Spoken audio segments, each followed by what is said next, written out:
Disability ID की official website पर आ चुके हैं।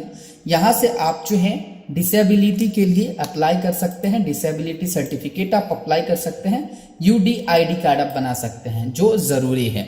अब यूडीआईडी कार्ड ही आप लोगों को चलेगा, पुराना वाला डिसेबिलिटी सर्टिफिकेट की जगह यूडीआईडी कार्ड चलेगा। तो यहाँ पर अगर आप रिन्यू कराना चाहते हैं, आपका पहले से बना हुआ है, तो apply for disability certificate and UDID card renewal पे आपको क्लिक करना है। अगर आपका यूडीआईडी कार्ड खो गया है तो आप इस पे क्लिक करेंगे। अगर आप अपने आवेदन की स्थिति को चेक करना चाहते हैं तो आप इस पे क्लिक करेंगे। अगर आप अपने डिसेबिलिटी कार्ड या ई यूडीआईडी कार्ड को डाउनलोड करना चाहते हैं तो इस लिंक पर क्लिक करेंगे। अगर आप अपने प्रोफाइल को अपडेट करना चाहते हैं तो इस लिंक पर आप क्लिक करेंगे। अब बात करते हैं नया बनाने की। अगर हम नया बनाने की बात करते हैं या फिर हम बात करते हैं रिन्यूअल की या फिर हम बात करते हैं सत्यापन की, तो हमारे जो सत्यापन का कहा जाता है, ये सत्यापन जो होता है हमारा एक तरह से न्यू एप्लीकेशन ही होता है। न्यू एप्लीकेशन में जब आप जाएंगे तो आपको यहाँ पर एक ऑप्शन देखने को मिलेगा जिसमें आपसे पूछा जाएगा आपके पास पहले से ये जो है डिसेबिलिटी सर्टिफिकेट है या नहीं। अगर है तो उसका डिटेल आप डालिए। जब आप उसका डिटेल डालिएगा तब आप जो है वहां पर उसे अपडेट कर पाइएगा। तो चलिए बात करते हैं रजिस्ट्रेशन के। तो दोस्तों यहाँ पर रजिस्ट्रेशन जो है कुछ प्रोसेस में होता है। पहले पर्सनल डिटेल है, फिर जो है डिसेबिलिटी डिटेल है, फिर आपको एम्प्लॉयमेंट डिटेल है, फिर आपको आइडेंटिटी डिटेल्स है। तो यहाँ पर रजिस्ट्रेशन करने का जो प्रोसेस है मैं आपको स्टेप बाय स्टेप बता रहा हूँ। ये आप डायरेक्टली खुद से भी ऑनलाइन कर सकते हैं। अगर आप कॉमन सर्विस सेंटर संचालक हैं तो भी आप कर सकते हैं, या फिर आप अपने नजदीकी सीएससी पर जाकर भी आवेदन कर सकते हैं। तो यहाँ पर आपको अपना जो है फर्स्ट नेम डालना है, इसके बाद अगर कोई मिडिल नेम है वो डालिए, लास्ट नेम आप यहाँ पर डालेंगे। तो जो भी आपका है वो आप यहाँ पर दर्ज करेंगे। इसके बाद जो है आवेदक का पहला नाम हिंदी में जैसे ही आप दर्ज करेंगे वो इंग्लिश में जैसे ही आप दर्ज करेंगे ऑटोमेटिकली वो हिंदी में हो जाएगा स्पेस दबाते ही। अब यहाँ पर आपको जो है आवेदक का लास्ट नेम, अब यहाँ पर जो है पिताजी का नाम उनका डालना होगा और माताजी का नाम डालना होगा। इसके बाद डेट ऑफ बर्थ आवेदक के पिता का नाम हिंदी में, आवेदक की माता का नाम हिंदी में, और यहाँ पर जो है एज ऑटोमेटिकली ले लेगा। अब यहाँ पर जेंडर डालना है, मोबाइल नंबर डालना है, ईमेल आईडी डालनी है, मार्क ऑफ आइडेंटिफिकेशन आपको डालना है, यानी कोई भी अगर चिन्ह वगैरह है उसकी जानकारी डालनी है। कैटेगरी आप यहाँ पर अपना सेलेक्ट करेंगे। इसके बाद आप अपना ब्लड ग्रुप यहाँ पर डालेंगे। इसके बाद आप अपना मैरिटल स्टेटस डालेंगे, यानी आप जो है शादीशुदा हैं या अभी तक शादी नहीं हुई है, विधुर हैं, विधवा हैं, डाइवोर्स्ड हैं, तो वो आपको यहाँ पर डालना होगा। अब यहाँ पर आपको जो है person with relation with PWD, यानी आप जिसके लिए आवेदन कर रहे हैं उसके आप क्या हैं। तो आप सेल्फ के लिए अगर कर रहे हैं तो सेल्फ आपको सेलेक्ट करना है। अगर आप अपने पिता के लिए कर रहे हैं पिता के लिए, माता के लिए कर रहे हैं माता के लिए, भाई के लिए, बेटे के लिए या बेटी के लिए, जिसके लिए भी कर रहे हैं वो आपको यहाँ पर सेलेक्ट करना होगा। नेम ऑफ गार्जियन, गार्जियन का नाम डालना है, उसके बाद उनका कॉन्टैक्ट नंबर डालना है। अब यहाँ पर आपको आवेदनकर्ता का फोटो अपलोड करनी है और उसके बाद सिग्नेचर अपलोड करना है, यानी जिसका डिसेबिलिटी कार्ड आप बनाना चाहते हैं, जो अपंग व्यक्ति उसका फोटो आप अपलोड करेंगे, उनका सिग्नेचर अपलोड करेंगे। फिर आपको यहाँ पर एड्रेस डालना है। चलिए हम बारी बारी से इसे फिल करते हैं। सो फ्रेंड्स, यहाँ पर जब आप अपना कॉरेस्पॉन्डेंस एड्रेस डालते हैं और अपने डॉक्यूमेंट को यहाँ पर जो nature of document address proof में आप सेलेक्ट कर सकते हैं कुछ भी। मैंने यहाँ पर आधार कार्ड सेलेक्ट किया है, डेमो फॉर्म में ये भर रहा हूँ, मैं बस आपको बताना चाह रहा हूँ। यहाँ पर सारी जानकारी मेरे द्वारा गलत डाली गई है, फोटो वगैरह भी मैंने गलत डाला है, बस मैं आपको बताना चाहता हूँ कि ऐसे आवेदन करना है। डॉक्यूमेंट आप अपलोड करेंगे और अगर आपका एड्रेस कॉरेस्पॉन्डेंट एड्रेस और परमानेंट एड्रेस दोनों सेम है तो सेम एज एबव पे आपको क्लिक कर देना है। अब आपको यहाँ पर नीचे आनी है, एजुकेशन डिटेल्स में आपको डालना है कि आप प्राइमरी है, मिडिल है, हायर है, डिप्लोमा है या जो भी है आपको वो सिलेक्ट करना है। और इसके बाद नेक्स्ट पे आपको क्लिक करनी है। नेक्स्ट पे जैसे ही आप क्लिक करेंगे आप जो है यहाँ पर मैंने जेंडर छोड़ दिया था तो मैं यहाँ पर जेंडर सेलेक्ट कर लेता हूँ और जेंडर सेलेक्ट करने के बाद मैं सिंपली जो है नेक्स्ट के बटन पर क्लिक करता हूँ। अब यहाँ पर देख सकते हैं आप डिसेबिलिटी डिटेल्स में आ चुके हैं। अब यहाँ पर मेन मुद्दा स्टार्ट होता है, do you have disability certificate.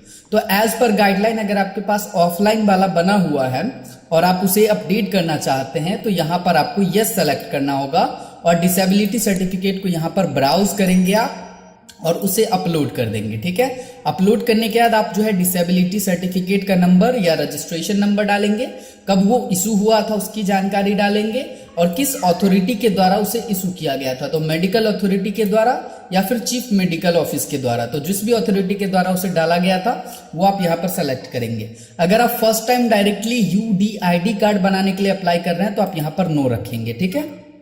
अब यहाँ पर अगर यस डाल देते हैं तो आपको जो है सारी अपनी सर्टिफिकेट की जानकारी डाल देनी है जो अपडेट हो जाएगा।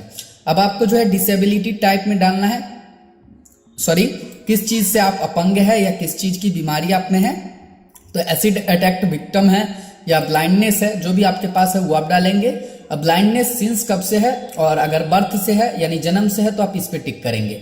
अगर आपका किसी पर्टिकुलर समय से है तो आप उस पे टिक करेंगे, और जिस भी ईयर से आपको ब्लाइंडनेस है वो आप यहाँ पर सेलेक्ट करेंगे। तो उदाहरण के लिए मैं यहाँ पर मान लेता हूँ 2009 से। अब डिसेबिलिटी एरिया क्या है आपको, तो एरिया आप यहाँ पर डाल सकते हैं, जैसे कि अंधापन जो है तो बोथ आई से है, दोनों आंख से है, तो इस पे आपको टिक कर लेना है। अब आपको जिस भी हॉस्पिटल में ट्रीटिंग हुई थी डिसेबिलिटी की उस हॉस्पिटल की आप जानकारी डालेंगे। अगर नहीं आपके पास है, कहीं भी नहीं हुआ तो इसे आप छोड़ भी सकते हैं। डिसेबिलिटी ड्यू टू एक्सीडेंट या फिर किसी और कारण से, या मेडिसिन वगैरह लेने से आपको हो गया था, तो जो भी आपका हुआ था वो आप यहाँ पर डालेंगे। हॉस्पिटल आप जो है अनआइडेंटिफाइड सेलेक्ट करके नेक्स्ट कर देंगे। तो ये बात ध्यान से समझिएगा, मैं आपको एक बार फिर से समझा देता हूँ। अगर आप अपने डिसेबिलिटी सर्टिफिकेट ऑफलाइन वाले को अपडेट करना चाहते हैं तो यहाँ पर यस करके उस सर्टिफिकेट को अपलोड वगैरह कर देना है। अगर आप फर्स्ट टाइम बना रहे हैं तो सिंपली नो कर देना है, ठीक है। अब आपको नेक्स्ट के बटन पे क्लिक करनी है। नेक्स्ट के बटन पे जैसे ही क्लिक करोगे अब आप आ जाओगे एम्प्लॉयमेंट डिटेल में। अब यहाँ पर आपको जो है एम्प्लॉयमेंट है या अनएम्प्लॉयड है, यानी आपके पास नौकरी वगैरह है या नहीं। अगर है तो एम्प्लॉयड पे टिक करना है, अगर नहीं है तो अनएम्प्लॉयड पे टिक करना है। तो हम अनएम्प्लॉयड आप कब से हैं वो डेट आपको सेलेक्ट करनी है। तो मैं यहाँ पर उदाहरण के लिए मान देता हूँ 2018 से 1 जनवरी 2018 से हम अनएम्प्लॉयड हैं। अब BPL APL कार्ड अगर आपके पास है या अंत्योदय राशन कार्ड जो भी आपके पास वो आप सेलेक्ट करेंगे।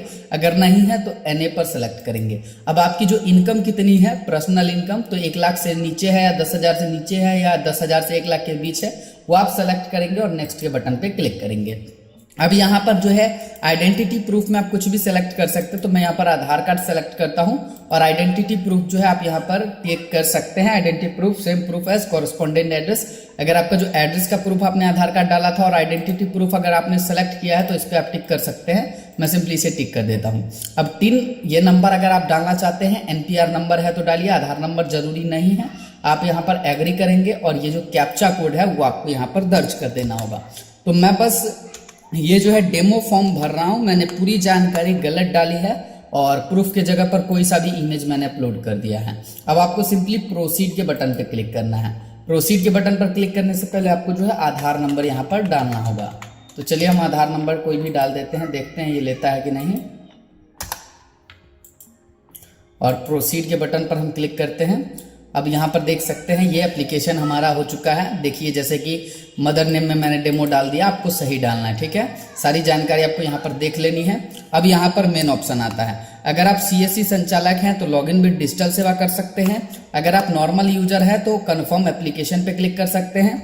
अगर इस एप्लीकेशन में कोई गलती आती है तो एडिट एप्लीकेशन पे आपको क्लिक करना है। तो मैं कन्फर्म एप्लीकेशन पे क्लिक करता हूँ और यहाँ पर जो है ये सभी डिक्लेरेशन को आपको टिक करने होंगे। तो चलिए हम इसे टिक करते हैं, डिक्लेरेशन को यस कर देते हैं। ध्यान देना है सारा डिटेल आपको सही डालना है। मैंने डेमो फॉर्म भरने के लिए बस कुछ भी डाल दिया था।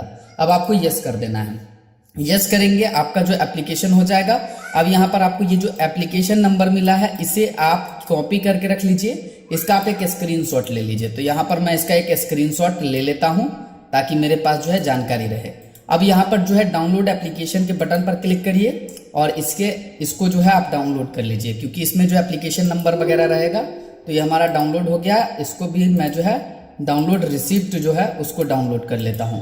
तो रसीद भी जो है मैं इसे डाउनलोड कर लेता हूँ, क्योंकि इसी के बदौलत मैं अपने स्टेटस को भी चेक कर पाऊंगा, ठीक है। तो स्टेटस वगैरह चेक करने की बात करते हैं तो स्टेटस वगैरह भी आप चेक कर सकते हैं। इसके लिए आपको क्या करना है, सिंपली आपको आ जाना है इसके होम पेज पर। होम पेज पर आएंगे और यहाँ पर जो है आपको ट्रैक योर एप्लीकेशन स्टेटस इस वाले ऑप्शन पर क्लिक करना होगा। इस वाले ऑप्शन पर क्लिक करते ही आपको जो रिक्वेस्ट नंबर डालना है और गो के बटन पर क्लिक कर देना है। गो के बटन पर जैसे ही क्लिक करेंगे आप देख सकते हैं योर एप्लीकेशन करंटली स्टेटस, तो ये सबमिट हो चुका है। अब ये रिजेक्ट हो जाएगा क्योंकि मैंने सारी जानकारी गलत डाली थी। तो दोस्तों इस प्रकार से आप अपने UDID कार्ड को अप्लाई कर सकते हैं, यूनिक डिसेबिलिटी कार्ड को अप्लाई कर सकते हैं।